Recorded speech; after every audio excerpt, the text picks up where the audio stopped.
we're going to lend 2 sets of books to the school for you to be able to vote in class for our special competition. And they're not just any old books, these are brand new picture books. And the special thing about these picture books is the same person has written all the story and illustrated it. They've drawn the pictures as well. So if I show you some famous examples of picture books, I'm sure you'll recognise this. Peace at Last, about a mummy bear desperate to get a good night's sleep. Now that's by Jill Murphy, and because there's just one name on the front, we know that Jill Murphy has produced that book all herself. She's written the story and she's drawn the pictures. She's illustrated it. There are some other very famous authors. This is one, Julia Donaldson, who also did the Gruffalo. Now she's brilliant at writing stories, but she always gets someone else, in this case Axel Scheffler, to illustrate her books for her. So she'll do the story and he does the pictures. Now actually, 2 of the authors in our competition have already illustrated for other authors. So one of them, Karen George, and I'll show you her book in a minute, she did the illustrations for this book by Julia Donaldson, which is called Wake Up Do, Lydia Lou. And another one of our authors in our competition, she's called Emma Yarland. She illustrated this book by a man called Steve Smallman, which is called Bear's Big Bottom. And she drew all the pictures. It's all about a bear with an enormous bottom that keeps getting in the way. So she drew all the pictures of Bear's Big Bottom. The books I'm going to show you, this is the first time they've written their own story and illustrated their own book. And they are so excited to be on our competition. The older ones of you might end up looking at their websites and they all say how excited they are to be shortlisted for Readers Again. One of them says she's never been to Cambridgeshire before and she's so looking forward to coming to Cambridgeshire because in a few weeks' time we'll have a big award ceremony where we'll announce who the winner is. Okay? So I'll show you the books quickly and then what's going to happen, you're going to get a chance to look at them in school and vote for your favourite. And it won't matter which ones your friends like, you vote for the one you like best. It won't matter which one your teachers like, because they're not allowed to vote anyway. Even I can't vote, only children can vote. And it's not just you voting, we've got children all over Cambridgeshire in over 50 schools voting. So when we've got all the votes from Fourfields, we'll add them to everyone else's votes and see who our overall winner is. So, let me show you the books quickly. And then, we'll see. Right. Now, one of the nice things about our Picture Book Award is that just not very far away from here, in Cambridge, there is a university called Anglia Ruskin, where you can go and study picture book illustration. And 2 of the books in our competition, the people who've written them have actually studied in Cambridge, which is nice. The first person is called Gemma Marino. She was actually born in Spain.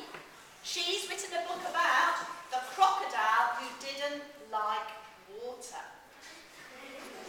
It's a bit unusual, isn't it? So this story is about being a little bit different. This little crocodile sits there while all his brothers and sisters are having fun, thinking, I don't like water, it's cold and it's wet and I don't want to get into it. But then I'm not having any fun because they're all having fun in the water and I'm not. So read the story about the little crocodile and you'll find out at the end of the story why he is a little bit different and why he doesn't like water. And this is a book where particularly the older ones have to look very closely, not just at all the words, but at what we call the end papers. And end papers are before the story even starts. Have a look and have a look at the end. There's an end paper at the end as well. And it'll reveal a little twist to the story.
pavement for people to slip on. He rings old ladies' doorbells and runs away. He's really bad.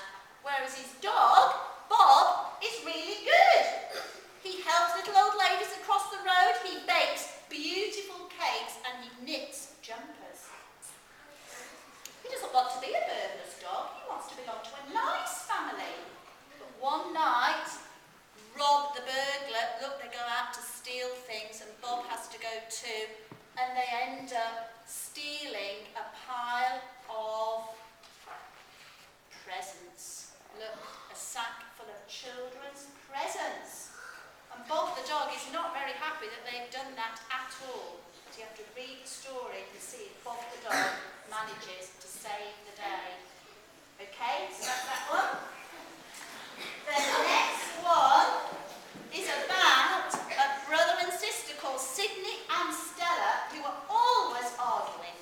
It's called Sydney, Stella and the Moon. I don't know if you fall out with your brother or sister, but if you look at this story, when you get the chance to read it, you'll see it might say that they're having a lot of fun with the words, but actually if you look at the pictures, they're not having very much fun at all, because one's tying up the other one and one's annoying that one. And in fact, one day, they get so cross with each other. There's the moon in the sky, and one day they're kicking a ball, and they kick a ball so hard because they get cross that they manage to knock the moon out of the sky. We're going to see if it just says, gone. So because they argued so much, they knocked the moon out of the sky, and they think perhaps no one will notice. But there's a wonderful page you could open out and have a look, and it looks like people have noticed. Look, completely vanished. Everyone's saying, where's the moon gone? So then Sydney and Stella have to try and work together to put the moon back in the sky. So, that's a nice story. Okay, that's that one.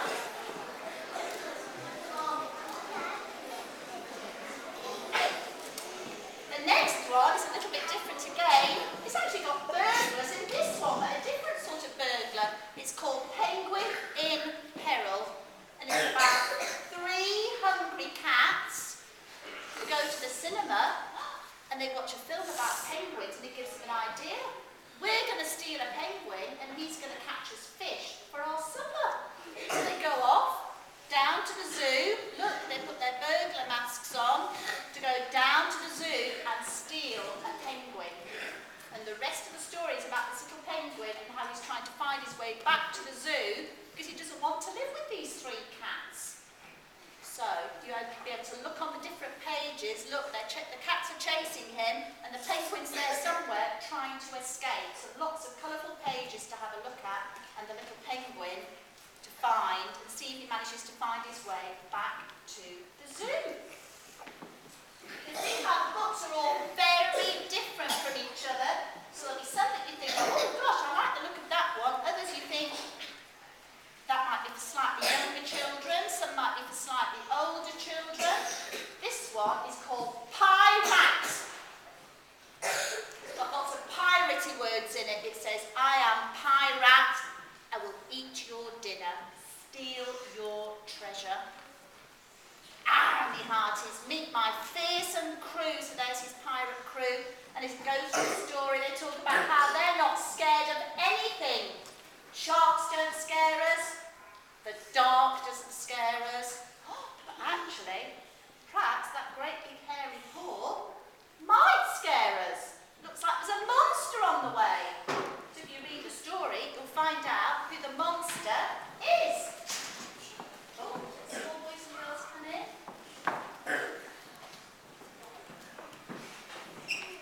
Right.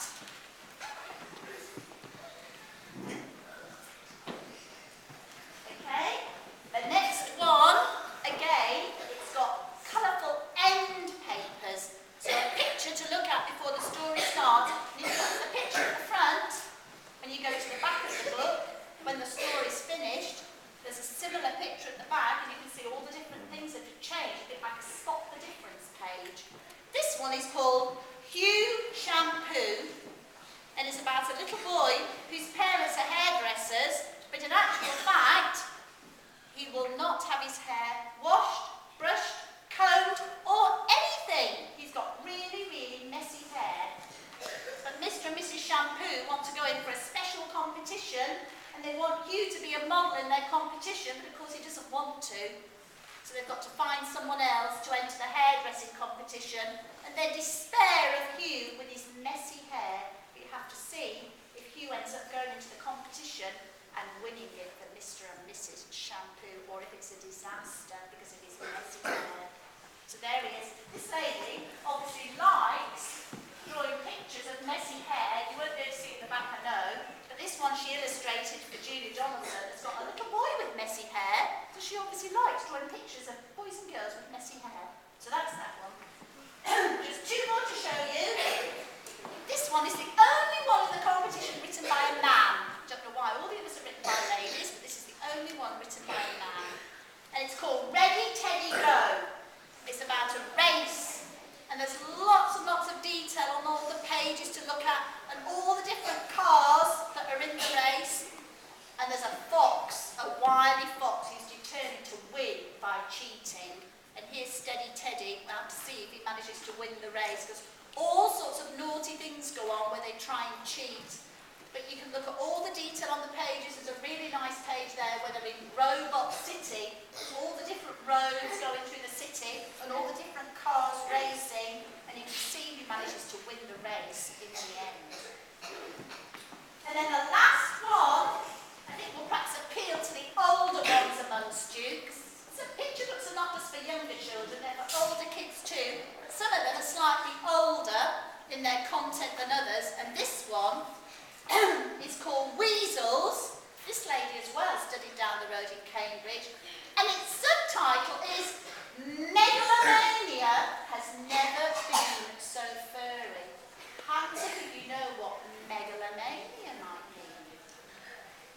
It's a very long word, and I'd be a bit surprised if you knew. It actually means something like power crazy, wanting to take over the world, or thinking you're far more powerful than you are. And these weasels, you might think you know what weasels do. You might think they just eat berries or quarrel with squirrels. What you might not realise is what they're actually doing is plotting world domination. They're planning to take over the world with this special computer they've got. And lots of little jokes in the words as well, particularly for the grown-ups and the older ones to have a look at. The one thing is, they can't get their machine to work. So how can they take over the world if they can't get it to work? Looks broken, there's all the leads, and they just cannot figure out what to do. This story is about the weasels trying to fix their machine. So, those are all the books, which I'll sort out in a minute. So, your job is going to be on a slip of paper. We've got all the titles of all the books. When you've had a chance to look at them, you put a tick next to the one you like the best, and then we'll add up all the votes for all the books, and 4 fields will get your winner. Then we'll take all your votes, add them to everyone else's votes. Last year we had nearly 8,000 votes. So we add all the votes together, we keep a big spreadsheet with all the votes on, and then we'll be able to work out who the winner is for the whole county. Now last year, this is the book that won.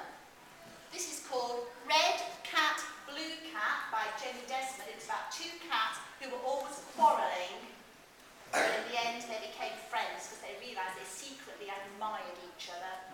And the one the year